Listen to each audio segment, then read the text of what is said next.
नमस्कार, आप देख रहे हैं हमारा खास प्रोग्राम जनता मांगे जवाब और मैं हूं आपके साथ एसपी त्रिपाठी।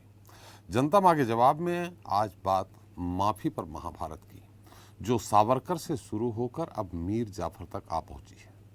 जी हां, राहुल गांधी के विदेश में दिए बयान पर देश की संसद में घमासान मचा हुआ है।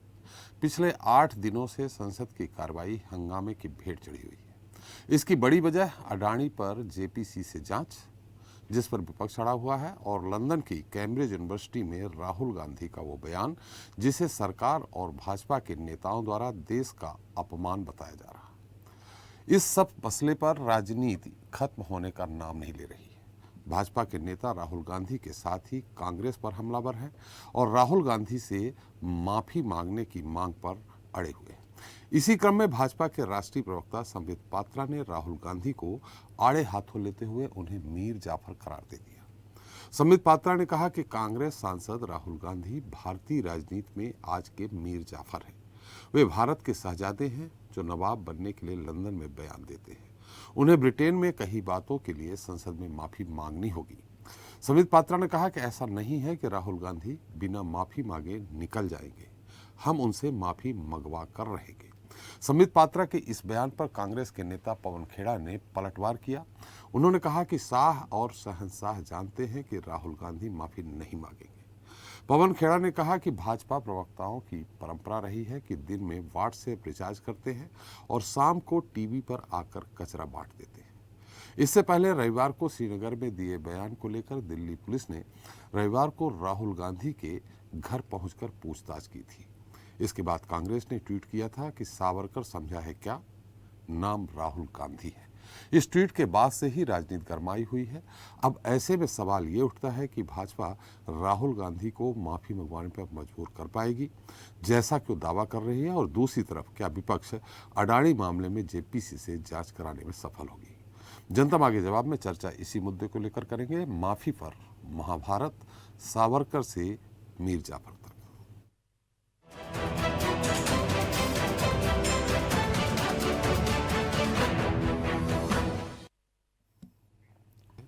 भाजपा के नेता राहुल गांधी को लेकर आरोप लगा रहे हैं कि शहजादे यानी राहुल गांधी नवाब बनना चाहते हैं। वो देश में वर्तमान राजनीति के मीर जाफर हैं।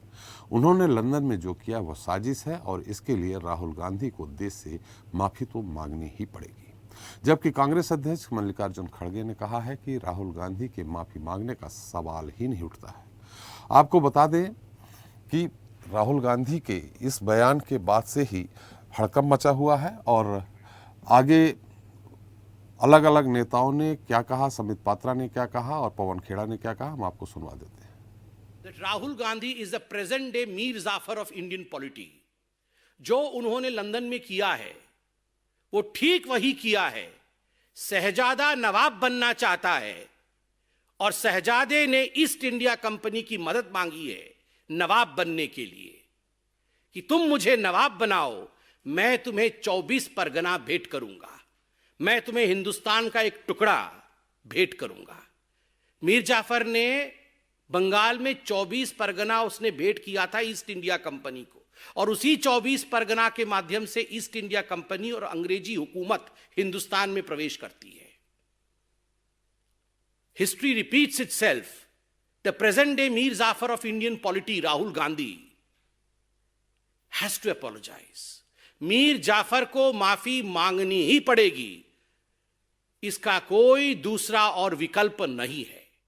ये बात शाह और शहंशाह जानते हैं कि राहुल गांधी माफी नहीं मांगेंगे, लेकिन मुझे व्यक्तिगत रूप से बड़ा खेद होता है जब भारतीय जनता पार्टी के प्रवक्ता सुबह सुबह नींद भरी आंखों में बिना नहाए बिना तैयारी किए, क्योंकि जो परंपरा रही है भारतीय जनता पार्टी के प्रवक्ताओं की वो तो ये रही है कि दिन में व्हाट्सएप को रिचार्ज करते हैं और शाम को अपना अधकचरा ज्ञान टीवी पर आकर बांट देते हैं। लंदन के वफादार हमारे स्वतंत्रता सेनानियों के खिलाफ मुखबरी करने वाले 9 बार नाक रगड़कर इंग्लैंड से माफी मांगने वाले, वाइसराय से पेंशन लेने वाले हमें देशभक्ति का ज्ञान देते हैं, वो भी सुबह सुबह आकर। तो चर्चा की शुरुआत करेंगे। हमारे साथ मौजूद हैं बीजेपी प्रवक्ता वीरेंद्र बब्बर जी है, कांग्रेस नेता दीपक झा जी जल्दी ही जुड़ेंगे, इस्लामिक स्कॉलर अतीकुर रहमान जी भी जल्दी ही जुड़ेंगे, राजनीतिक विश्लेषक संजय राणा जी हैं और स्वदेश न्यूज के एसोसिएट एडिटर मुक्ता पाठक हैं। आप सभी का हमारे इस खास कार्यक्रम में बहुत बहुत स्वागत है। वीरेंद्र जी, मेरी आवाज आ रही है आपको? जी मैं सुन रहा हूँ। समित पात्रा जी ने कहा है, खैर सावरकर आए तो मीर जाफर आ गए, समित पात्रा जी ने कहा कि ऐसे नहीं निकल पाएंगे, राहुल गांधी को माफी मांगनी ही पड़ेगी। अगर राहुल गांधी माफी नहीं मांगते हैं सदन में तो आगे स्टैंड क्या होगा आपका? मैं त्रिपाठी जी, अगर मैं आप ही से एक सवाल करूं, सवाल तो क्योंकि करना आपका काम है, परंतु फिर भी अगर मैं आपके माध्यम से देश की जनता से पूछूं जी, ये जो कुछ भी लंदन में जाके राहुल गांधी जी करके आए, जी, जिस प्रकार से उन्होंने देश का अपमान करने का प्रयास किया, जी, क्या आज अगर भारतीय जनता पार्टी बात करती है, उनसे माफी मांगने के लिए कहती है, तो क्या गलत है या ठीक है? देखिए स्वयं सार्वजनिक ये हमारा काम नहीं है गलत ठीक बताना, ये आप लोगों का ही काम है, हम तो बीच के मध्यस्थता करते हैं। ये आपका काम है। मैंने तो ये कहा आपसे कि देश की जनता को इस पर विचार करना होगा जी, कि अगर आज भारतीय जनता पार्टी कहती है, जो व्यक्ति एक भारत के अंदर, हिंदुस्तान के अंदर विपक्ष जो एक महत्वपूर्ण पार्टी मानी जाती है कांग्रेस, उसके एक सीनियर लीडर माने जाते हैं राहुल गांधी, और जिस प्रकार से उन्होंने वहां जाकर के लंदन में जाकर के कहा कि भारत में लोकतंत्र खत्म हो तो गया है, लोकतंत्र के ऊपर दबाव है, संसद में माइक बंद कर दिए जाते हैं, जिस प्रकार से उन्होंने कहा कि मीडिया और जुडिशरी के ऊपर दबाव है, और साथ ही उन्होंने रिक्वेस्ट की, निवेदन किया कि यूरोप और यूके, लंदन, अमेरिका, ये लोग क्यों नहीं आकर के इसके अंदर इंटरफेरेंस करते, हिंदुस्तान के लोकतंत्र को बचाते। तो अगर आज इन्हें मीर जाफर के नाम से संबोधित किया जा रहा है तो क्या जरूरत है? मीर जाफर ने भी तो यही किया था, ईस्ट इंडिया कंपनी के साथ समझौता किया था कि आइए हम आपको 24 परगना देते हैं, और इसी प्रकार से ये कह रहे हैं कि आइए हिंदुस्तान के अंदर हस्तक्षेप कीजिए। हमें हिंदुस्तान की जनता ने तो नकार दिया, परंतु आप हमें आकर के सवालिए। और मैं पूछता हूं आपके माध्यम से, मैं फिर कहूंगा, ये आपका जवाब देना काम नहीं है, परंतु देश की जनता को यह सोचना होगा कि जिस प्रकार से आज एक मुख्य जो विपक्ष के रूप में कांग्रेस पार्टी मानी जाती है, उसके एक बड़े नेता के रूप में किस प्रकार से लंदन में जाकर के राहुल गांधी ने जो बयान दिया, क्या वो उचित है या अनुचित है, और उसकी अगर आज मीर जाफर से तुलना की जाती है तो वो गलत है या ठीक है, और अगर आज उन्हें संसद में माफी मांगने के लिए कहा जाता है तो क्या वो गलत है या ठीक है? निश्चित रूप से उन्हें देश की जनता से, संसद से माफी मांगनी होगी। बिल्कुल मुझे लगता है कि उन्हें माफी मांगनी चाहिए। बिल्कुल आपने सही कहा, लेकिन एक बात और है, भले ही भारतीय मूल के लोगों को संबोधित करते हुए कहा हो, लेकिन प्रधानमंत्री मोदी जी ने सियोल में ये कहा था कि 2014 के पहले जो भारत में जन्म लेते थे वो अपने आप को धिक्कारते थे कि मैं इस देश में क्यों जन्म लिया हूं। 14 के बाद जिन लोगों ने जन्म लिया है वो अपने आप को गर्व महसूस करते हैं। यह बयान सियोल में देना कहां तक उचित था? देखिए, मैंने इस बयान को सुना नहीं है, अगर आपके पास रिकॉर्डिंग है तो मुझे सुनवाइए, मैं जवाब देता हूं इसका। बिल्कुल, फिलहाल तो नहीं है, लेकिन मैं निश्चित आपसे वादा करता हूं मैं रिकॉर्डिंग आपको भेज दूंगा, पक्का जवाब दूंगा आपको। जी चलिए, तो फिर जवाब उस बात की बात हो जाएगी। लेकिन एक सवाल और है यहाँ पे बब्बर साहब, ममता बनर्जी जी ने कहा है कि आप लोग जनता के मुद्दों से ध्यान भटकाना चाहते हैं, चूंकि राहुल गांधी भारतीय जनता पार्टी के लिए मुफीद हैं, इसलिए आप लोग उनको हीरो बना रहे हैं और पूरा का पूरा सदन का ध्यान राहुल गांधी जी के ऊपर आप लोगों ने डाल रखा है, जिससे अन्य मुद्दे पे बात बहस न हो, सदन के अंदर बात न हो। और राहुल गांधी जी आपके लिए सॉफ्ट कॉर्नर है, क्योंकि वो अगर रहेंगे तो निश्चित तौर पे मोदी जी को टक्कर नहीं दे पाएंगे।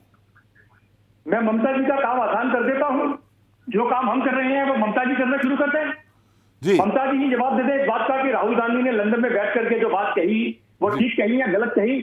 क्या ममता जी को नहीं लगता कि राहुल गांधी को देश से, संसद से माफी मांगनी चाहिए? ममता जी ही जवाब दे दे, उनका काम आसान हो जाएगा। चलिए, अगर एक बार भी ममता जी बोल रहे कि राहुल गांधी ने गलत किया, माफी मांगनी चाहिए, तो निश्चित रूप से उनका भी काम आसान हो जाएगा। तो ममता जी जो कहेंगे उसको मान लेंगे आप?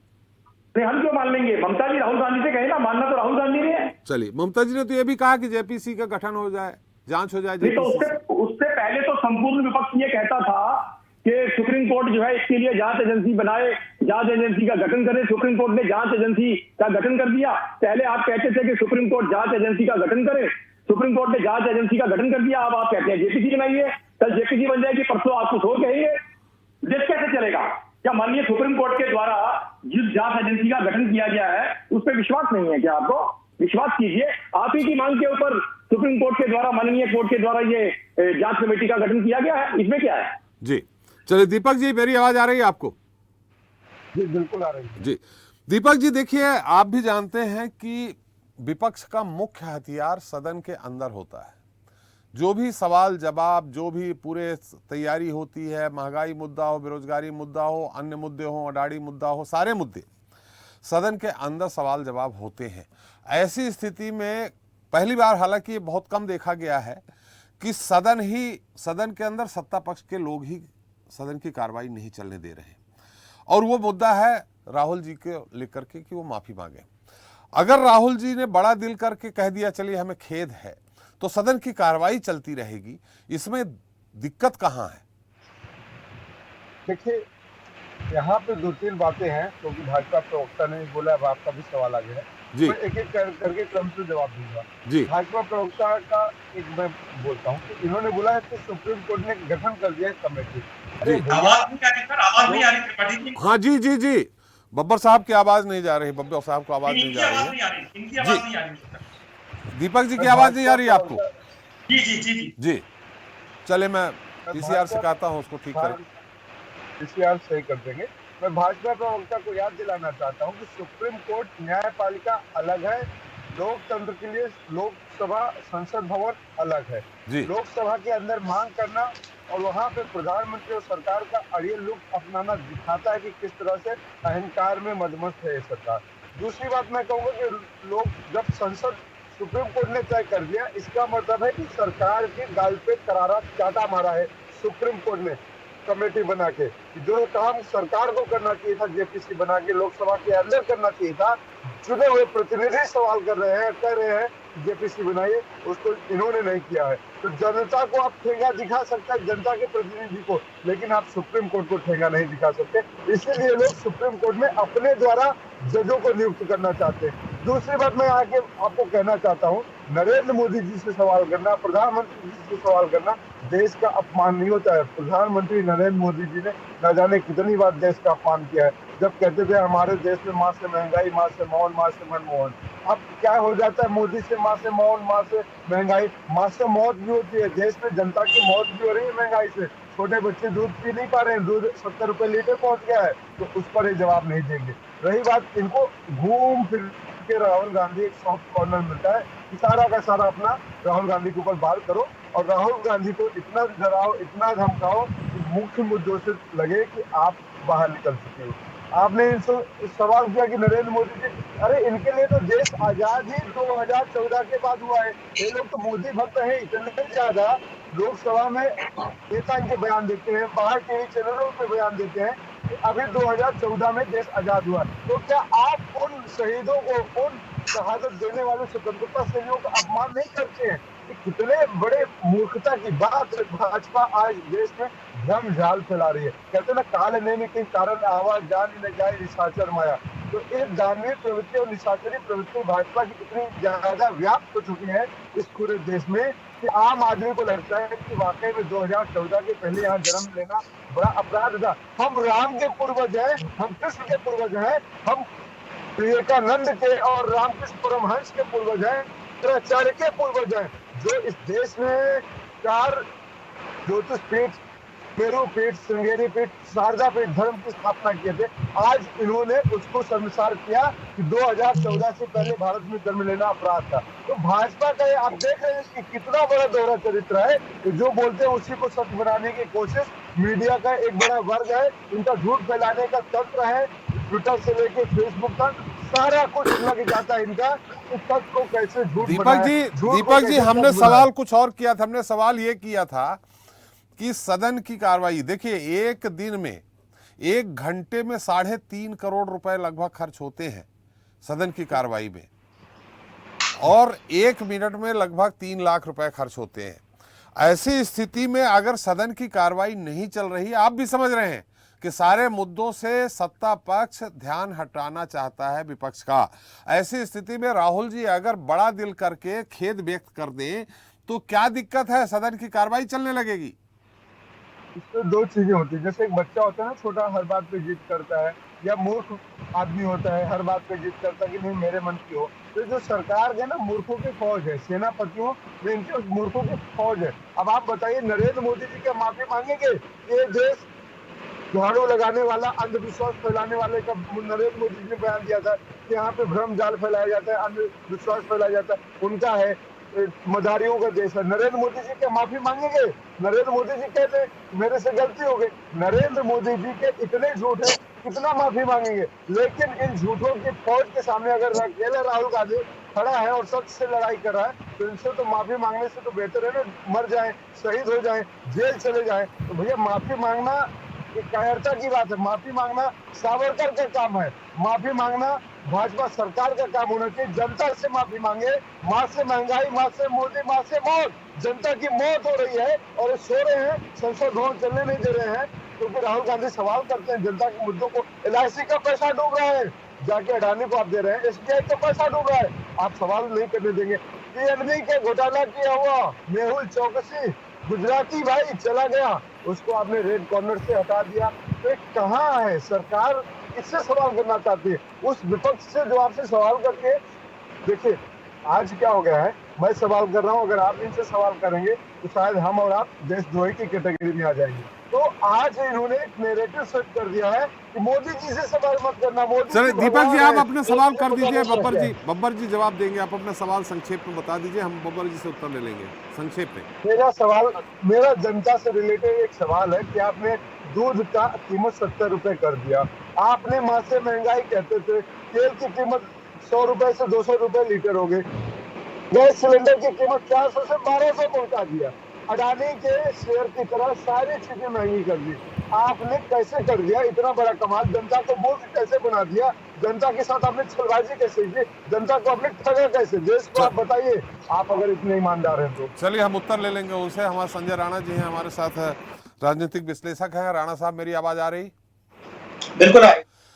हालांकि आरोप प्रत्यारोप का दौर हमेशा से चलता रहा है। सदन में हंगामा होता रहा है। यूपीए की सरकार थी तो यही भारतीय जनता पार्टी सदन में हंगामा करती थी, चलने नहीं देती सदन, ये सब चलता रहा। लेकिन ये इस नाटकीय घटनाक्रम में सावरकर जी और फिर मीर जाफर जी की एंट्री होती है, ये कितना उचित है? ये गुड इवनिंग। मीडिया जो दिखा रहा है, ये बाहर विदेशों में भी लोग देख रहे हैं। वहां अगर ये बात पहुंचती है, मीर जाफर, सावरकर अगर स्वतंत्रता संग्राम सेनानी कहे जाते हैं तो वो भी अपमान है। राहुल गांधी जी सांसद हैं, मीर जाफर कहना ये भी अपमान है। ये कितना उचित है? Good evening Tripathi ji, good evening to my fellow panellist. देखिए ऐसा होता है कि जब हम आप संसद की बात करते हैं तो 2.5 लाख रुपए प्रति मिनट खर्च होता है सदन चलाने के लिए। और जहां तक आती है पक्ष और विपक्ष, थोड़ी इको हो रही है आवाज, ठीक? जी। जहां तक पक्ष और विपक्ष की बात होती, दोनों पक्ष का भी काम है और विपक्ष का भी काम है सदन को सुचारू रूप से चलाना। विपक्ष ये कह के हाथ नहीं झाड़ सकता कि ये सदन चलाना पक्ष का काम है, तो इसमें दोनों का समावेश मिलना बहुत जरूरी है। जहां तक बात आती है राहुल गांधी के बयान की जो उन्होंने कैंपेन में दिया है, देखिए ऐसा होता है कि आप किसी भी पार्टी का या सरकार का विरोध करना आपका अधिकार होता है और आप उस पर विरोध कर सकते हैं, उसमें कोई कुरेज नहीं है। लेकिन हाँ, जिस तरह से उन्होंने बोला, जिस तरह से सपोर्ट मांगा, चाहे वो यूएस हो चाहे यूरोप है, तो वो बड़ा दुखद हो जाता है। क्योंकि आपने देखा होगा यूरोप से यूएस से जिन्होंने मदद मांगी, उनके 140 बैंक आज क्राइसिस में डूब रहे हैं। चाहे ब्रिटेन से मांगा क्रेडिट जो स्विस है वो क्राइसिस में डूब रहा है। तब ऐसे लोगों से आप मदद मांगते हो जो खुद ही अपनी अर्थव्यवस्था संभालने में नहीं है, और अपने देश को बदनाम करना ही उचित नहीं होता। जहां तक हमारे मित्र दीपक भाई बात कर रहे थे, महंगाई की बात कर रहे थे, अनएम्प्लॉयमेंट की बात कर रहे थे, ये भ्रमित जाल फैलाने में हमें लगता है कांग्रेस पार्टी नंबर 1 है। आपको इनको आंकड़े अगर देना चाहूंगा तो शायद आंकड़े लेकर दीपक भाई हमारे बैठते नहीं है। 2009 के आंकड़े दीजिए, इन्फ्लेशन रेट 10.49% था। 2018-17, 18 का मैं जितना बोलेंगे उतना दे देंगे। आप अनएम्प्लॉयमेंट की बात करते हैं तो 2003 में अनएम्प्लॉयमेंट रेट 3.68% था, वो 5.68% से लेकर के 2019-20 तक ऐसे रहा। नो डाउट 20-21-22 में हमें थोड़ी सी 20 और 21 में हमें क्राइसिस फेस करना पड़ा क्योंकि वो कोरोना काल था। लेकिन आप जब बात करते हो देश के मुख्य मुद्दों की, तो बताइए विपक्ष के पास मुख्य मुद्दे क्या है? दीपक जी आ रहा हूं आपके पास। जी बोलिए राणा साहब। त्रिपाठी जी, मुख्य मुद्दे के आप जनता के मुद्दे को उठा रहे हो, आप सदन को नहीं चलने दे रहे हो। और सारी विपक्षी पार्टियों की बात कर रहा है, किस लिए नहीं चलने दे रहे? अदानी के लिए, ईडी के लिए, सीबीआई के लिए। देखिए अदानी पे मैं 30 सेकंड और लूंगा। सदन तो सत्ता पक्ष नहीं चलने दे रहा राणा साहब। नहीं, हाँ मैं आ रहा हूँ, दोनों पे दोनों को मैंने पहले ही अपने वक्तव्य में बोला कि दोनों की जिम्मेवारी बनती है सदन को सुचारू रूप से चलाने का, और पक्ष का ज्यादा जिम्मेवारी बनती है विपक्ष की तुलना में। लेकिन विपक्ष ये नहीं बोल सकता कि हम सदन में चलाने में सहयोग नहीं देंगे, नंबर 1। नंबर 2, जब अदानी की बात होती है, सुप्रीम कोर्ट ने कमेटी गठित कर दिया है। जो खड़गे साहब, देखिए कांग्रेस पार्टी से हमारे मित्र आते हैं, लेकिन उनके खड़गे साहब का अपना बयान ही भूल गए फरवरी में। खड़गे साहब ने बोला था या तो जेपीसी या सुप्रीम कोर्ट की कमेटी बन गई, बैठ जाइए। आप ये बताइए, जेपीसी बना करके आप हिडेनबर्ग को यहाँ बुला सकते हैं? नहीं बुला सकते। आपको ये समझना होगा कि जिस कंपनी लॉ क्या होता, कंपनी एक्ट क्या होता, हाउ कंपनी इज फंक्शनिंग। तो आप जब चीजों को नहीं समझेंगे, सिर्फ आप भ्रम जाल बनाएंगे, कंफ्यूज नेता की तरह कंफ्यूज प्रवक्ता अगर हो जाएंगे तो कंफ्यूजन ही फैलेगा, उससे कुछ भी चीजें सामने निकल के नहीं आएंगी। ये बताइए हिडेनबर्ग यहाँ ऑपरेट करता नहीं ऑपरेट करता? हिडेनबर्ग ने क्या बोला है? उसकी रिपोर्ट 89 पेज की, लोग 104 पेज बोलते हैं, बोलते सिर्फ 89 पेज की है। उसने हर जगह लिखा है I believe, we believe, we think, और इसीलिए बार बार चेतावनी दे रहा है और बार बार चैलेंज कर रहा है अदानी को कि यूएस कोर्ट में आकर के आप केस दायर कीजिए उनके खिलाफ, क्योंकि यूएस में ये चीज अप्लाई नहीं करता है। जब कोई बोलता है we believe and we think, यानी वो अपने विचार रख रहा है, वो सत्यता को साबित नहीं करता है। तो आपको अपनी संस्थाओं पर विश्वास होना चाहिए, आपको अपने लोगों पर विश्वास होना चाहिए। हाँ, जहां तक बात है सदन न चलने का, सदन का नुकसान न करने का, हमें ऐसा लगता है, मेरे पर्सनल विचार है कि सरकार को ये हट छोड़ करके सदन को सुचारू रूप से चलाने के लिए काम करना चाहिए। जहां तक बात आती राहुल गांधी को, तो राहुल गांधी अगर गलत कुछ कृत्य कर रहे हैं तो त्रिपाठी जी आपको पता है 3 स्टेट में चुनाव हुए थे, कांग्रेस का क्या हाल हुआ, जनता इनको जवाब देगी। हमें नहीं लगता है कि भारतीय जनता पार्टी को कोई हट करके बैठना चाहिए इसमें कि हम सदन नहीं चल रहे जब तक वो माफी नहीं मांगे। हम कहते हो विदेश में जाकर के हिंदुस्तान को गाली देते रहे, तो हिंदुस्तान की जनता तो मूर्ख नहीं है। वोटों द्वारा आने वाले चुनाव में 5 राज्यों में चुनाव है, उसके बाद 2024 में लोकसभा के चुनाव है, उनमें उनको पता चल जाएगा, दूध का दूध पानी का पानी हो जाएगा जी। चलिए, इसके बाद हम आपके पास फिर से आते हैं और ये जानना चाहते हैं, राहुल गांधी के बयान को तो आपने राहुल गांधी के बयान का विश्लेषण किया, लेकिन मैंने जो बब्बर साहब से सवाल किया था कि सियोल में मोदी जी ने जिस तरह से कहा था कि 2014 के पहले भारतवर्ष में पैदा होना लोग माने अपराध समझते थे, हम उस पर आएंगे आपके पास। हमारे साथ अतीकुल रहमान जी जुड़ गए हैं, इस्लामिक स्कॉलर है मुंबई से। रहमान साहब, मेरी आवाज आ रही है आपको? जी हाँ, मैं आपको सुन पा रहा हूं। जी रहमान साहब, इस तरह से जो, खैर आप स्कॉलर हैं, राजनीति में जो फिलहाल अभी हो रहा है, सिर्फ एक एक मुद्दे पे सदन की कार्रवाई लंबे समय तक लिए स्थगित है, और मीर जाफर कहना क्या एक तरह से यहां बहुत बड़ी, मैं कह सकता हूं कि गाली हो गई क्या? जी देखिए, ये पॉलिटिकल सर्कल्स में हमेशा होता रहा है, स्वीपिंग स्टेटमेंट मैं कहूंगा इसको। और कितना बुरा लगता है जब आप किसी को इस तरह से तोहमत लगाते हैं, ये इनको समझना चाहिए। हम तो सुबह शाम ऐसे तोहमत सुनते रहते हैं जी। सवाल यहाँ पर ये नहीं है कि मीर जाफर कहा गया या किसी ने कोई ऐसा स्वीपिंग स्टेटमेंट कह दिया ऑपोजिशन लीडर्स के खिलाफ। सवाल यहाँ पर ये, जैसे कि मेरे पहले प्रवक्ता बता रहे थे, कि आखिर इस लोकतंत्र के टेम्पल को आप आगे कैसे बढ़ाएं, ये लॉक जैम को आप कैसे खत्म करें, मैं ये समझ रहा हूं। देखिए, प्रधानमंत्री जी राहुल गांधी जी से बड़े हैं, उम्र में बड़े हैं, रुतबे में बड़े हैं, कॉन्स्टिट्यूशनल पोजीशन में बड़े हैं, और माफी मांगने से कोई छोटा नहीं होता है। मेरा ये अपना मानना है, मैं पॉलिटिकल साइंस का लेक्चरर रह चुका हूं काफी सालों मुंबई के कॉलेजेस में। मेरा ये मानना है, इस डेमोक्रेसी के टेम्पल को, पार्लियामेंट को फंक्शनिंग बनाने के लिए दोनों राहुल गांधी जी, प्रधानमंत्री जी साथ साथ एंटर करें पार्लियामेंट में, साथ साथ माफी मांगे, क्योंकि अगर ये गलती है तो प्रधानमंत्री जी ने भी ये गलती की है, और अगर गलती है तो राहुल गांधी जी ने भी गलती की है। दोनों साथ में माफी मांग के इस टेम्पल ऑफ डेमोक्रेसी को फंक्शनिंग बनाएं। जी बिल्कुल सही बनाएं, लेकिन आप लंबे समय से स्कॉलर हैं, अध्ययन करते रहे हैं, इसके पहले भी क्या इस तरह की राजनीति आपने देखी है, सुनी है? जी, इससे पहले तो देखिए ऐसा होता था, और हमें इतना खुश होता था, हमारे सीने चौड़े हो जाते थे स्टूडेंट्स के जमाने में, जब opposition leader Atal Bihari Vajpayee ji foreign delegation के लीडर बनकर इंडिया को रिप्रेजेंट करते थे मिसेस गांधी के जमाने में। जी ये होती है एक ऐसी सरकार, मिलीजुली सरकार, जो ऑपोजिशन लीडर्स को इक्वल स्पेस दे। जी माफ कीजिएगा कि मोदी जी के आने के बाद में जिस तरह से गला घोटा गया है कॉन्स्टिट्यूशनलिज्म का, जिस तरह से गला घोटा गया है एक तरह के जो हम सेंट्रल स्टेट रिलेशंस के तरफ हम जो इशारा करते हैं उसका, ये कोई अच्छी बात नहीं है हमारे लोकतंत्र के लिए।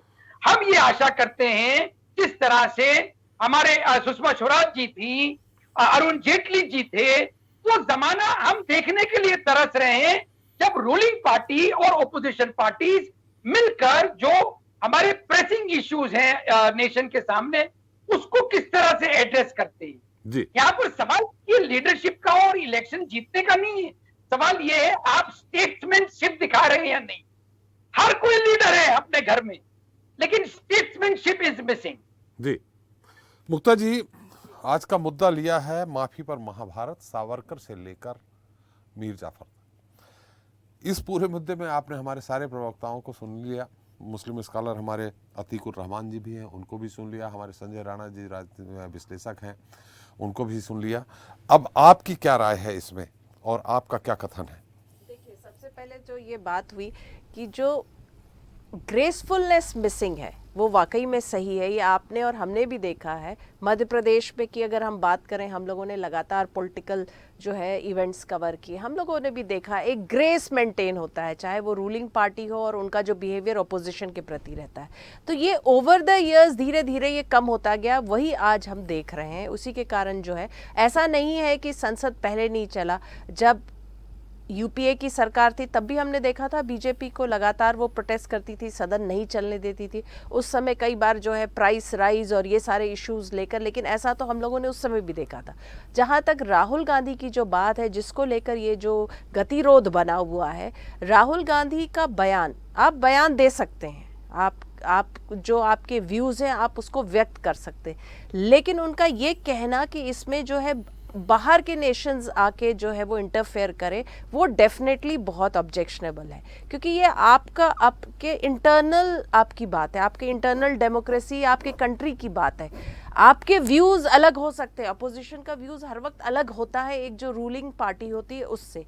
तो आपने अपने व्यूज़ व्यक्त किए, वहाँ तक सही है। जैसे कि आपने भी एक एग्जाम्पल दिया जो मोदी जी ने कहा था, वो भी थोड़ा सा कहीं ना कहीं वो बहुत अच्छा बयान नहीं था, लेकिन उनका वो अपना मत था, उन्होंने दिया। वैसे ही राहुल गांधी ने अपने व्यूज़ व्यक्त किए, लेकिन इसमें जो ऑब्जेक्शनेबल मुझे लगा वो ये था जब उन्होंने कहा कि बाहर की कंट्रीज आके इस पे इंटरफेयर करे और डेमोक्रेसी को जो है वो डेमोक्रेटिक सेटअप में मदद करे। ये तो वाकई में ऑब्जेक्शनेबल है। लेकिन जो अभी जो सरकार अड़ी हुई है, अड़ीग है कि जब तक वो माफ़ी नहीं मांगेंगे तब तक सदन नहीं चलने देंगे, ये भी कहीं ना कहीं एक बहुत गलत मैसेज है। भले ही इसमें बीजेपी का जो भी मत हो ये, लेकिन एक बहुत गलत मैसेज है, क्योंकि बहुत सारे काम है, बहुत सारी चीज़ें हैं जो होनी है, जनता से जुड़े बहुत सारे इश्यूज हैं जो आने हैं, और आप सदन ही नहीं चलने दे रहे, तो ये एक बहुत गलत मैसेज जा रहा है। और जैसा कि आपने कहा कि मोदी जी बहुत उम्र में सब और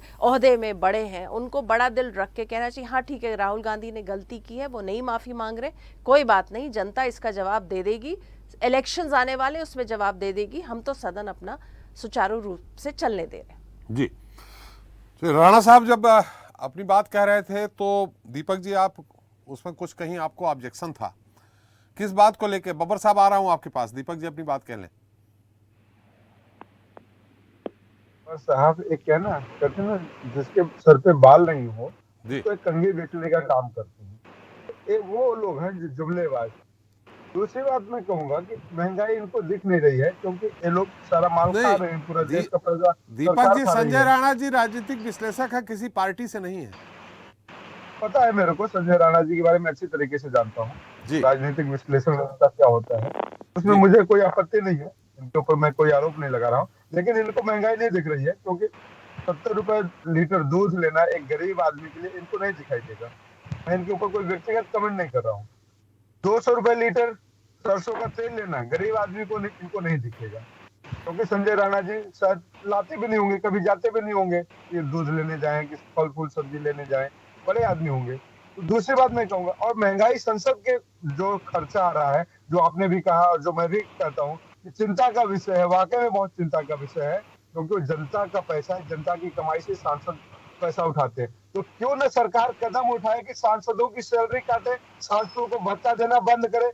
उस दिन जब आप संसद में कार्रवाई न करें, ये संसद का कार्रवाई का जो खर्चा होता है वो एक दिन का नहीं होता है, ये सालों साल अनवरत चलता है, क्योंकि सांसदों को सैलरी भत्ता एक्स्ट्रा देना पड़ता है, वो कट करे।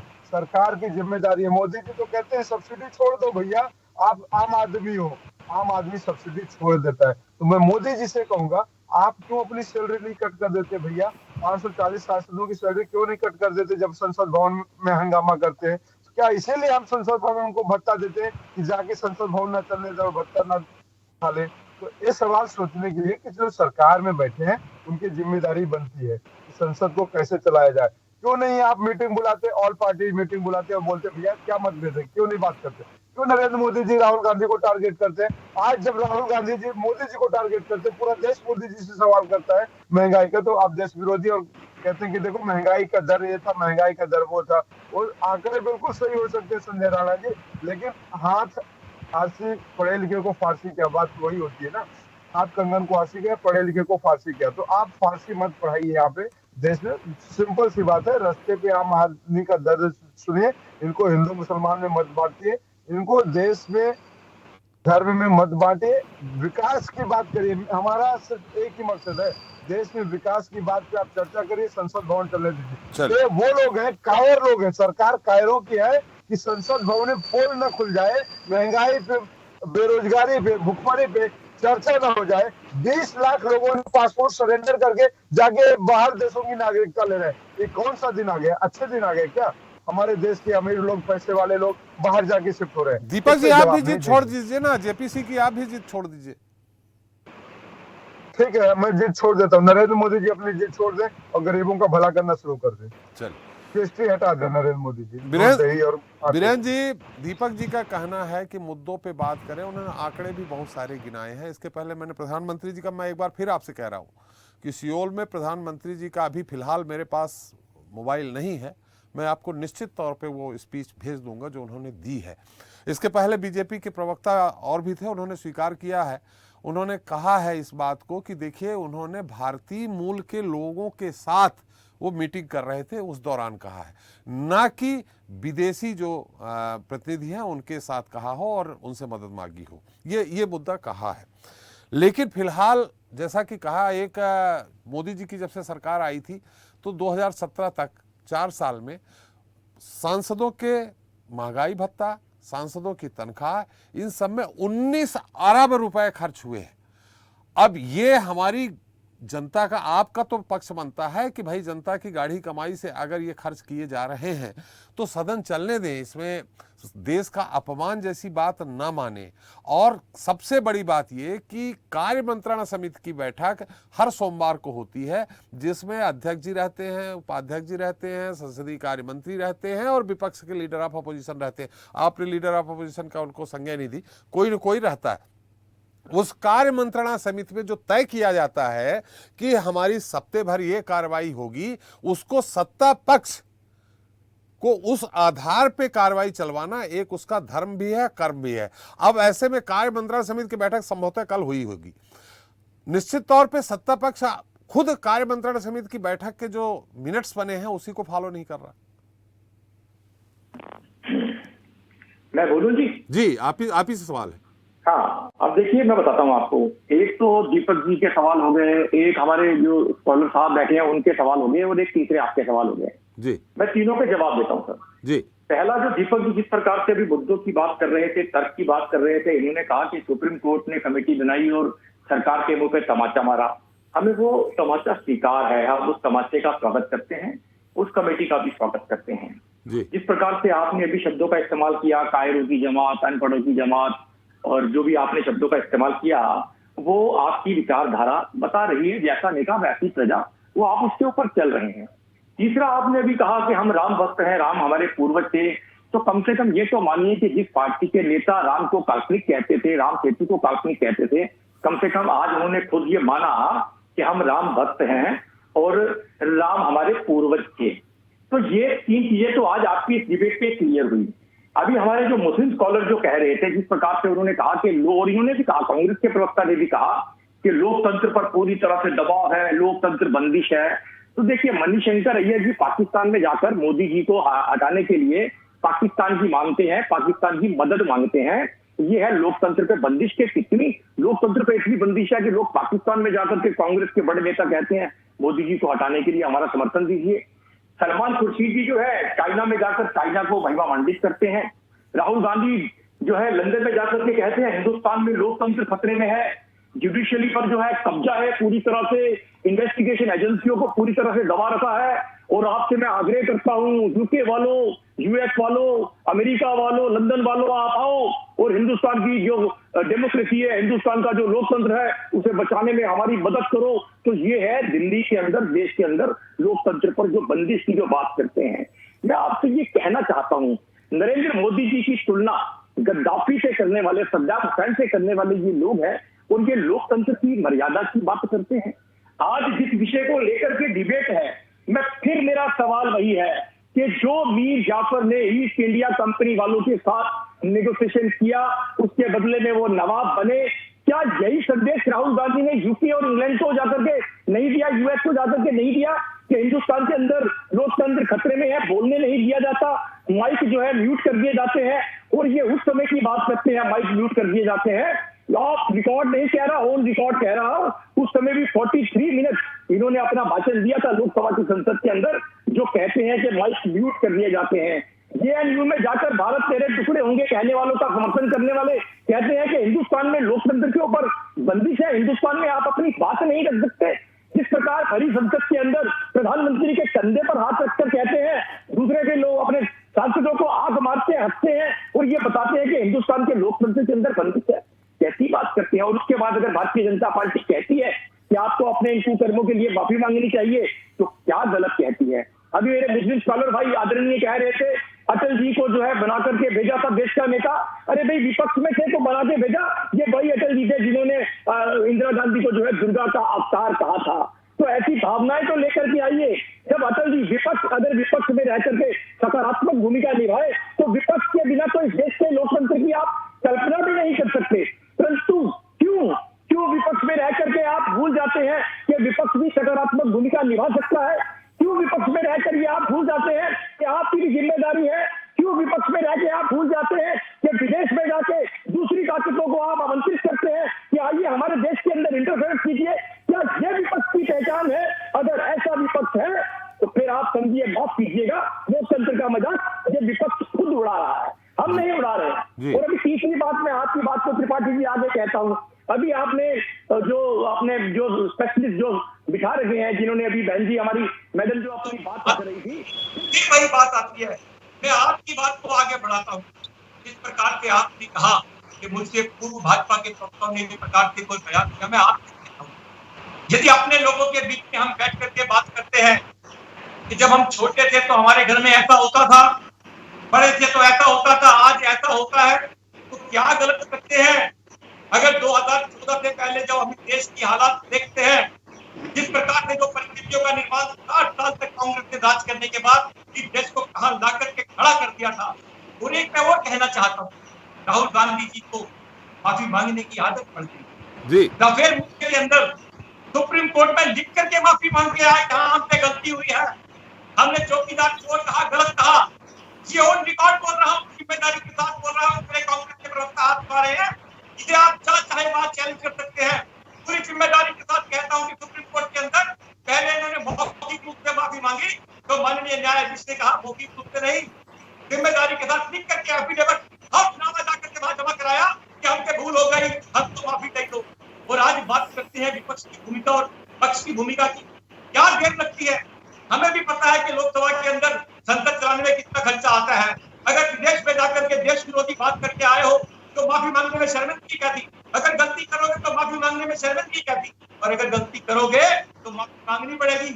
और जब घर के गार्जियन, घर के बड़े, आज अगर कांग्रेस पार्टी के अध्यक्ष खड़गे जी अगर राहुल गांधी जी को बुला करके समझाते कि राहुल जी बहुत बड़ी गलती कर दी है, माफी मांग लीजिए, कोई फर्क नहीं पड़ता, छोटे नहीं हो जाओगे। अभी मेरे मुस्लिम स्कॉलर भाई कह रहे थे, मैं भी वही कहता हूँ, छोटे मन से कोई बड़ा नहीं होता और टूटे मन से कोई खड़ा नहीं होता। अगर गलती हुई है तो आइए, माफी मांगिए और मिलकर के संसद को चलाइए। संसद का खर्चा, संसद का पैसा वही देश की जनता का पैसा है, इनकम टैक्स पेयर का पैसा है। उस पैसे को अपमानित मत कीजिए, इनकम टैक्स पेयर को अपमानित मत कीजिए। आइए आकर के माफी मांगिए और संसद को सुचारू रूप से चलाने में इस देश की मदद। तो ये बड़ा दिल आप ही रख लीजिए ना। चलिए ठीक है, नहीं मांग रहे माफी। राहुल गांधी जी को आप लोग तो पप्पू बच्चा सब कुछ कह रहे हैं, तो आप ही रख लीजिए और इनकम टैक्स, वो जो टैक्स का पैसा है जनता का, उसका उपयोग करिए, आप ही रख लीजिए। मेरा और आपका घर नहीं है जी, देश की संप्रभुता से जुड़ा हुआ सवाल है जी। आप विदेशी ताकतों को आमंत्रित करके हैं देश के अंदर दखल देने के लिए, और आप कहते हैं कि हम समझ लें, अरे हम इस देश के अंदर अगर सरकार चला रहे हैं तो इस देश की जनता के प्रति हमारी जिम्मेदारी है। अगर विपक्ष का एक नेता कहीं बाहर जाकर के इस प्रकार की बातें करे तो हम उससे क्या माफी मांगने की भी उम्मीद न करें कि वो माफी मांगेगा जाकर के? ये आपके मेरे घर की बात होती तो हम तुरंत आपकी बात का स्वागत करते कि मेरे घर के अंदर किसी ने कोई गलती कर दी, ठीक है, मेरे घर का मामला है, ये मेरे देश का मामला है। मेरे देश के मामले को, मेरे देश की संप्रभुता को, मेरे देश की एकता को, मेरे देश की अखंडता को मैं कैसे विदेशों के अंदर लज्जित होने दूंगा? मैं किसी भी ऐसे विपक्ष के नेता को यह अधिकार कैसे दे दूंगा कि वो विपक्ष में जाकर के, विदेशों में जाकर के हमारे देश को लज्जित करे, हमारे देश की संसद को लज्जित करे, हमारे देश के कानून को लज्जित करे, हमारे देश के ब्यूरोक्रेट को लज्जित करे? ये कैसे हो सकता है? और मैं आपके चैनल के माध्यम से आपसे भी पूछना चाहता हूँ, आप करें मीडिया तो लोकतंत्र का चौथा स्तंभ है। आपके मुंह से भी शब्द अच्छे नहीं लगते कि आप मान जाइए। आपको भी ये कहना चाहिए कि जिसने देश का विरोध किया, जिसने देश की एकता अखंडता के खिलाफ विदेशों में जाकर बयान दिया, उसे माफी मांगनी ही चाहिए। और अगर लोकतंत्र का चौथा स्तंभ इस प्रकार से आवाज उठाएगा ना, तो 24 घंटे भी नहीं लगेंगे। मैं आपको बता दूं, राहुल गांधी संसद में खड़े होकर माफी मांग रहे हैं। 24 घंटे का मैं कह रहा हूँ। लोकतंत्र का चौथा स्तंभ भी कभी कभी, माफ कीजिएगा अगर मेरी बात बुरी लगे तो क्षमा चाहता हूँ, आज की जिम्मेदारी बड़ी महत्वपूर्ण है इस देश के अंदर लोकतंत्र को चलाने में। आपको भी इस बात को समझना होगा निश्चित रूप से कि हम केवल यहाँ डिबेट करने के लिए नहीं बैठे। ये बात देश की एकता, अखंडता, संप्रभुता से संबंधित है। पूरे देश की सबसे बड़ी राजनीतिक पार्टी माने जाने वाले 60 साल तक इस देश पे राज करने वाली पार्टी का नेता विदेश में जाकर के बोलता है और इस प्रकार की बयानबाजी करता है, और आप कहते हैं कि हम उससे माफी मांगने के लिए भी ना कहें। ये कहां तक उचित है, कहां तक उचित है? चलिए बाबर साहब, निश्चित तौर पे इसका उत्तर तो दीपक जी देंगे। हम एक बार फिर चलते हैं राणा साहब के पास, लेकिन मैं आपको एक छोटी सी बात याद दिलाता हूं। हालांकि उन्होंने विदेशी ताकतों से या विदेशी प्रतिनिधियों से, सांसदों से मदद नहीं मांगी थी। प्रमोद महाजन जी ने 1998 में जब 13 दिन की अटल जी की सरकार गिर गई थी, उसके बाद एक प्रतिनिधिमंडल बाहर गया था। उसमें खलब जी एक कानून मंत्री भी हुआ करते थे। उन्होंने जब विदेश के प्रतिनिधियों से, वहाँ के लीडरों से बात कर रहे थे, तो उस समय उन्होंने ये कहा था कि भारत में लोकतंत्र किस तरह चल रहा है, इसका सबसे बड़ा उदाहरण है कि खलब जी कानून मंत्री है और सबसे बड़ा दल मेरा है, भारतीय जनता पार्टी का, जिससे एक भी मंत्री नहीं है। तो इस लोकतंत्र को अगर अपमानित किया तो वो भी अपमान है एक तरह से। कौन सी बात थी जी इसमें? कौन सी बात थी जो देश विरोधी थी? देश विरोधी उन्होंने यहाँ के लोकतंत्र के, भारत के लोकतंत्र को वहां जाके आप, लोकतंत्र है, मिलीजुली सरकार है, सबसे बड़ी पार्टी हमारी है, परंतु अलायंस के अंदर अपनी मजबूरियां होती हैं। आज सरकार चल रही है, हमारा एक भी मंत्री नहीं है, इसमें क्या गलत है बताइए? चलिए ये दीपक जी बताएंगे, चूंकि मैं पार्टी नहीं बताइए, सवाल तो आपका है सर। सवाल हमारा है, इसमें गलत है। अगर यहाँ के लोकतंत्र, बहुमत की सरकार, आप बहुमत में नहीं थे, आप बहुमत में नहीं थे। अगर क्या गलत किया हमने? गलत क्या किया? इसमें देश विरोधी कौन सी बात थी? इसमें देश विरोधी हमने पहले ही कहा है कि हालांकि उन्होंने मदद नहीं मांगी थी, लेकिन इस बात को विदेश में जाके ओपन करना, विदेश में जाके अंदर के लोकतंत्र की पोल खोलना, ये कहां तक उचित है? यही इस लोकतंत्र की खूबसूरती है। उन्होंने तो इस लोकतंत्र की खूबसूरती को बखान किया कि सबसे बड़ा, सांसदों के अंदर देखे तो सबसे बड़ा दल हमारा है, परंतु हमारे बब्बर साहब आपने बात पलट दी, आपने इसको खूबसूरती में ला दिया। चलिए राणा साहब, मैंने जाते जाते सवाल किया था कि प्रधानमंत्री जी ने भी इस बात कही थी, बब्बर साहब को याद नहीं है उस बात का। मैं पूरे 100% सत्य बोल रहा हूं, और वो मैं आपको हो सकेगा तो मैं रिकॉर्डिंग भी सुना दूंगा। तो ऐसी स्थिति में आपकी राय जानना चाह रहा हूं राणा साहब कि अगर प्रधानमंत्री जी विदेश में सियोल में जाकर के ये कहते हैं कि भारत में 2014 से पहले जो पैदा होता वो अपने आप को धिक्कार करता था कि मैं क्यों पैदा हो गया, ये भी उचित है क्या? त्रिपाठी जी, मैं इसके संदर्भ में जानता हूँ, पूरे बयान को मैंने सुना है, और उस समय जब मैं विदेश में रहता भी था। लेकिन जब आप विदेश में रहते हो और आप दोयम दर्जी का नागरिक की तरह ट्रीटमेंट मिलता हो तो बड़ा दुख होता है। हमें नहीं लगता कि हमारे जितने भी काबिल मित्र इस समय टीवी चैनल पर बैठे हैं वो कभी भी विदेश में कुछ समय बिताए होंगे। देखिए, टूरिस्ट बन के जाना अलग होता है, पढ़ लिख के आना अलग होता है। मैं बताता हूँ प्रधानमंत्री जी क्या बोला था। देखिए, ऐसा है कि पहले हम लोग को एक सपेरे का देश कहा जाता था, कि इंडिया एक भारत सपेरों का देश है, और हम लोग को शर्मिंदगी महसूस होती थी कि हम लोग को ट्रीटमेंट बड़ा मिलता था। लेकिन नो डाउट जब प्रधानमंत्री आए उसके कुछ सालों के बाद चीजें बदली, और आज के दिन में आप चाहे यूएस चले जाइए, चाहे आप लंदन चले जाइए, चाहे सिंगापुर चले जाइए, चाहे हांगकांग चले जाइए, इवन तो ऑस्ट्रेलिया जो सबसे ज्यादा डिस्क्रिमिनेशन वहां पे होता है, वहां पे भी इंडियन को बहुत इज्जत की नजर से देखा जाता है, इंडियन के टैलेंट को बहुत इज्जत की नजर से आता है। उनका तात्पर्य था कि पहले हिंदुस्तान कैसा था, अब हिंदुस्तान के बारे में लोगों की सोच क्या हो गई है, उनका तात्पर्य, तो हमें नहीं लगता उसको बेची है। नंबर 1। नंबर 2 में आता हूं, हमारे एकदम बदल गया राणा साहब। 2014 के पहले हिंदुस्तान कुछ नहीं था, 2014 के बाद जो विदेश में हिंदुस्तानी रह रहे हैं उनका पूरा काया माया सब बदल गई। नहीं, सोच, लोगों की सोच जो विदेशी थी उनकी सोच जो होती टूवर्ड्स इंडियन बदल गई। उनकी सोच में बदलाव आना एक बहुत बड़ा बदलाव होता है। पहले आपको ऐसा लगता था कि किसी भी प्रधानमंत्री को इतनी इंपॉर्टेंस मिलती थी इंडिया में। नाप लिया उन्होंने, किस पैमाने से नाप लिया सोच? देखिए, सोच में, क्योंकि मैं बोल रहा हूँ यहाँ पे जितने भी पैनलिस्ट बैठे हैं शायद वो विदेश में अपने रहे नहीं होंगे। जब आप विदेश में रहते हैं तो आपको समझ में आता है कि डिस्क्रिमिनेशन क्या होता है, आपके साथ ट्रीटमेंट कैसा होता है। लेकिन आज के दिन में विदेशों में सोच, चाहे यूएस चले जाइए, मैं तो नाम ले रहा हूँ कंट्रियों का, सब जगह पे लोगों का विचार हिंदुस्तानियों के प्रति बदल चुका है। नंबर 1। नंबर 2 भी हमारे मित्र बोले थे महंगाई और डेवलपमेंट की। इसका कोई सर्वे हुआ है क्या राणा साहब, जहां जो किसी बड़ी कंपनी ने सर्वे किया हो कि सोच बदल गया? देखिए सर्वे सर, एक जर्मनी की कंपनी सर्वे करती है जो हंगर इंडेक्स देती है, वो कंपनी नहीं है, वो एक एनजीओ है, वो सर्वे करती है। तो सर्वे नहीं होता। एक जो विदेश में रहता है या जो विदेशी रहते हैं उनकी एक भावना है, उनकी एक सोच है। आप देख लीजिए, पहले जो प्रधानमंत्री या गणमान्य व्यक्ति विदेश जाते थे उनमें उनका ट्रीटमेंट, आज हमारे प्रधानमंत्री जाते हैं उनका ट्रीटमेंट अंतर है। लोग पागलों की तरह प्रधानमंत्री को पूछ रहे हैं, और नो डाउट पॉपुलैरिटी इंडेक्स देख लीजिए, आज भी सर पर ही है हमारे प्रधानमंत्री। मैं कोई प्रवक्ता नहीं, मैं सिर्फ एक नागरिक होने के नाते बोल रहा हूँ। जो लोगों के माइंडसेट में बदलाव आया था विदेशों में, जो इंडियंस रहते थे, उसके तात्पर्य से मैं बोल रहा हूँ। अब मैं आता हूँ आपके मुख्य प्रश्न जो हमारे दीपक भाई ने उठाया था कि डेवलपमेंट, नो डाउट डेवलपमेंट हुआ है।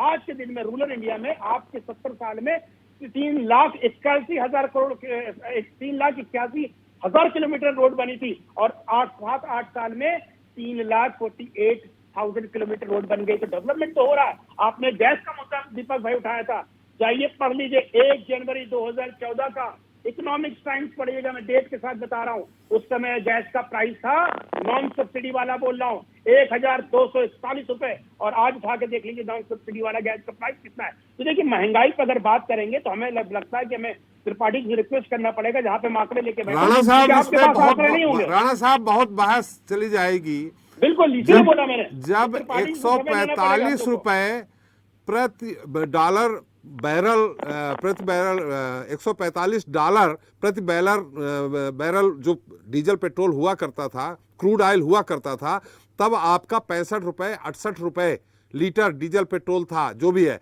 आज की डेट में आपको मालूम होगा 100 से नीचे डॉलर में प्रति बैरल क्रूड ऑयल मिल रहा है। उसके बाद कहाँ प्राइस है? सर सस्ता मिल रहा है। पहले क्या था, सब्सिडी थी, अब नॉन सब्सिडी है। आपको अंतर समझना पड़ेगा। ये बता दीजिए, हमारे कांग्रेस के मित्र सभी बोल रहे हैं कि महंगाई बहुत बढ़ रही है। ये बताइए कि आप राजस्थान में 108 रुपए हाईएस्ट पूरे इंडिया में पेट्रोल अगर कहीं महंगा है तो राजस्थान में गंगानगर में। राजस्थान देखिए, कांग्रेस शासित राज्यों का वर्णन मत करिए। कांग्रेस, हम आपसे सीधे ये बोल रहे हैं कि जब $145 प्रति बैरल क्रूड ऑयल था तब 65 रुपए था पेट्रोल, आज 100 रुपए से ऊपर है, जबकि $100 से नीचे, $100 से नीचे प्रति बैरल क्रूड ऑयल है।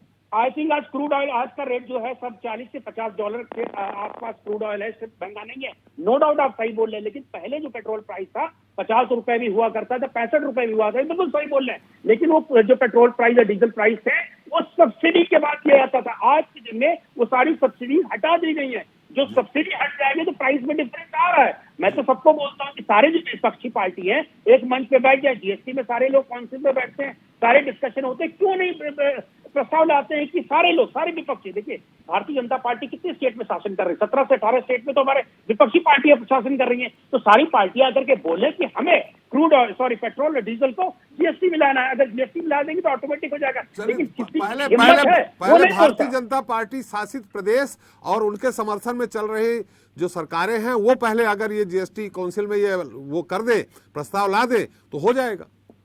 देखिए दोनों तरफ से लाना पड़ेगा। बोल दे कि भारतीय जनता पार्टी लिया है या विपक्ष, ये नहीं होगा। अगर आप बोलते हो कि महंगाई बढ़ रही है तो आप एक कदम तो बढ़ाइए। आप कदम बढ़ाना नहीं चाहते हो, चाहते हो कि हर दूसरे राणा साहब थोड़ा समय कम है, हम एक बार फिर अतीक रहमान जी के पास जाएंगे। अतीक जी, अब आपकी हम इस पे टिप्पणी जानना चाहेंगे। बात तो कहीं और की थी, मुद्दा कहीं और चला गया। जी देखिए, मैं जैसे मैंने कहा कि हम इसको एकेडमिकली अगर पूरे की पूरे मामले को लें तो ये बड़ा इंटरेस्टिंग ये बन जाता है। जिस तरह से बीजेपी के स्पोक्स पर्सन चाह रहे थे कि टिट फॉर टैट, कि भाई क्योंकि राहुल गांधी ने ऐसा किया, क्योंकि कांग्रेस जमाने में ऐसा किया तो आप भी, अरे साहब, two wrongs does not make one right. यहाँ पर आपकी जनता जिसने आपको इतना भाव दिया, आपको इलेक्ट करके सेंटर में लाई, बहुत सारे दूसरे राज्य में लाई, वो आपकी तरफ देख रही है कि आपकी तरफ से बड़प्पन कब दिखाया जाएगा, लीडरशिप में से स्टेट्समैनशिप कब निकल कर आएगी। यहाँ पर हमने जैसा थे मैंने बताया कि ऑपोजिशन लीडर और रूलिंग पार्टी मिलकर इस तरह की चीजों का समाधान ढूंढते थे। आज वो चीज नजर नहीं आ रही है। और अगर मैं गलत नहीं हूं तो ये कम से कम 6 दिन तक के पार्लियामेंट का इस तरह से नॉन वर्किंग हो जाना, मैं नहीं समझता हूं कि मैंने इससे पहले कभी देखा था। जी, इसके पहले भी हुआ है इस तरह नॉन वर्किंग, लेकिन हाँ, सत्ता पक्ष के लोगों ने हंगामा नहीं किया, विपक्ष के लोगों ने हंगामा किया। जी वही मैं कहना चाह रहा हूं। जी दीपक जी, आप कुछ कहना चाह रहे थे। देखिए, अगर बहुत सारी बातें हो गई, यहाँ पे बब्बर साहब भाजपा के प्रवक्ता बैठे हैं और इन्होंने सारी बातें बोल दी, लेकिन महंगाई के नाम पे इनके जवान पे ताला लग जाता है। मतलब जनता से हमदर्दी नहीं है। राणा जी बेचारे बड़े भोले नजर आए जब आपने इनको कहा कि क्रूड ऑयल की कीमत दिखाई, तब तो बोले हाँ हो सकता है आप 100 कथन है, लेकिन ये अपनी बात फिर भी कह रहे हैं कि महंगाई नहीं है। मतलब हद हो गई कि दिन में आप तारे दिखाने की बात करते हैं जनता को, तो वाकई में जनता को महंगाई से तारे दिख रहे हैं, ये बात तो आप भी मानते हैं। मुद्दों की बात ना हो, अगर भाजपा इतना ही राहुल गांधी से माफी मांगना चाहती है तो संसद के बाहर दिया गया बयान है राहुल गांधी का, आप संसद के बाहर सड़क पर प्रदर्शन करिए ना भाई, किसने रोका है? संसद भवन को चलने दीजिए ना। संसद भवन में किसी का जेब का पैसा लगाओ, नरेंद्र मोदी जी का नहीं लगाया, हमारा पैसा लगाए, आपका पैसा लगाए, हर आदमी टैक्स देता है। तो भाजपा के लोग चाहते ही नहीं है कि संसद में सवाल हो, बात सीधी सी है। अगर ये चाहते तो संसद में चर्चा करने दे। मैं तो कहता हूँ 350 सांसद इनकी सड़कों पर उतार दीजिए, फौज खड़ी कर दीजिए। नरेंद्र मोदी जी तो हर इवेंट में माहिर है। और ये जो बात कर रहे थे कि नरेंद्र मोदी जी को इतना प्यार जनता का, भैया मैं आपको बता दूं, 6 महीना पहले आप 500 लोगों को भेजते हैं इवेंट की तैयारी करने के लिए। नरेंद्र मोदी जी का कार्यक्रम इवेंट होता है, इवेंट मैनेजमेंट होता है, और स्टारडम की राजनीति करते हैं नरेंद्र मोदी जी। आपको पता होना चाहिए कि एक स्टार आता है, उसके पीछे 500 लोग मोदी मोदी करने लगते हैं। बाकी देश की जनता इतनी फालतू फोकट में नहीं बैठी। लेकिन जो अटल जी ने कभी सपना देखा था 300 पार का बहुत पहले, वो भी तो सपना मोदी जी ने ही पूरा किया ना, भारतीय जनता पार्टी का। देखिए, नरेंद्र मोदी जी ने सपना पूरा किया, लेकिन आज अटल बिहारी वाजपेयी जी होते तो शायद उनको कष्ट होता। और अटल बिहारी जी ने कहा था कि मैं चिमटे से भी नहीं छूंगा उस सत्ता को, इसका स्पर्श नहीं करूंगा जिसमें करप्शन हो, बदबू हो। तो नरेंद्र मोदी जी ने वही कहां दिख रहा है इसमें? करप्शन किसी भी मंत्री, प्रधानमंत्री, किसी पे आप एक भी आरोप लगा के बताइए। अडानी जी को बाया बाया आरोप लगाना कहां तक उचित है? आरोप तो देखिए राफेल से लेकर पेगासस से लेकर बहुत सारे हैं, लेकिन जिसकी लाठी उसकी बैठ सुन लीजिए। इन्होंने क्या कहा था अटल बिहारी वाजपेयी जी, मैं ऐसी सत्ता को स्पर्श नहीं करूंगा। इन्होंने विधायक खरीदे, सरकारें गिराई, इनका काम ये है। दूसरे पार्टी के नेताओं में सीबीआई ईडी भेज के नेताओं को अपने दल में मिला लिया, ये इनका काम है। तो 300 के आप 542 खिला लीजिए। चलिए दीपक जी हमारा समय भी समाप्त हो रहा है। मुक्ता जी आपके इस पूरे मुद्दे पूरे चर्चा पे एक संक्षिप्त टिप्पणी। यही कहना चाहूंगी कि संसद को चलना चाहिए। अभी जो उन्होंने सुझाव दिया बहुत सही है। ये राहुल गांधी का ये जो बयान था ये संसद के अंदर नहीं था। आप बाहर प्रोटेस्ट करिए, संसद को चलने दीजिए, सुचारू रूप से चलने दीजिए। और राहुल गांधी का जो बयान था वो उनकी राय है, हर एक को राय व्यक्त करने की आज़ादी है। लेकिन हाँ, जो उन्होंने कहा था कि बाकी जो देश है वो इंटरनल डेमोक्रेसी पे मदद करे, वो गलत है, वो सरासर गलत है। चलिए हमारा समय भी समाप्त हो गया। बहुत बहुत धन्यवाद बब्बर साहब आपको, दीपक जी आपको, संजय राणा जी आपको, अतिकुर रमानन जी आपको और मुक्ता जी आपको हमारे साथ चर्चा में शरीक होने के लिए और अपना अमूल्य समय देने के लिए। तो आज जनता मांगे जवाब में चर्चा की माफ़ी और गैर माफ़ी की। एक तरफ भाजपा जिस तरह से राहुल गांधी से माफ़ी मांगवाने पर अड़ी हुई है, तो दूसरी ओर कांग्रेस भी इस बात पर अडिग है कि राहुल गांधी को लोकसभा में बोलने का समय दिया जाए और साथ ही अडानी के मुद्दे पर ज्वाइंट पार्लियामेंट कमेटी से जांच करवाई जाए। जाहिर है मौजूदा स्थिति में फिलहाल ये दोनों मुद्दे सुलझने वाले नहीं दिख रहे हैं। हाँ, सदन की कार्रवाई जरूर पिछले एक हफ्ते से नहीं हो पा रही, जो कि जनता से जुड़ी है। आगे देखना यह भी होगा कि इस पूरे नाटकीय क्रम में सावरकर के साथ मीर जाफर की एंट्री तो हो गई और आगे किस किस की होती है। जनता मांगे जवाब में इतना ही। नमस्कार।